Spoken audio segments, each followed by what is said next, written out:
প্রিয় বন্ধুরা, দেখতে পাচ্ছেন আজ আপনাদের মাঝে নিয়ে এলাম বেকার ওয়াটার লেভেল।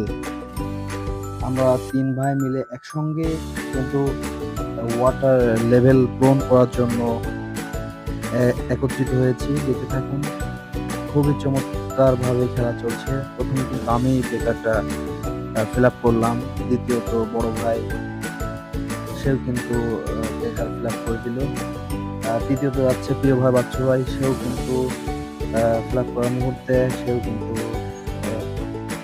ফিল আপ করে দিল। দেখতে থাকুন সকলে, অসাধারণ খেলা চলছে। লাস্টে আমাদের এই বেকার ক্লাবে সবার কিন্তু কথা ছিল যে যে হেরে যাবে সে কিন্তু সবাইকে রেস্টুরেন্টে নিয়ে খাওয়াবে। তো সুন্দরভাবে উপভোগ করুন। দেখুন প্রিয় বন্ধুরা, শেষ পর্যন্ত দেখবেন আশা করি। বেকার ফ্লাপ করছে প্রিয় বড় ভাই বাচ্চু ভাই। দেখুন, অসম্ভব সুন্দর ফ্লাপ করা। আমাকে দেখতে পাচ্ছেন, আমি কিন্তু বেকার ফ্লাপ করলাম। এবার যাচ্ছে প্রিয় বড় ভাই নিসার ভাই, সে কিন্তু বেকার ফ্লাপ করা।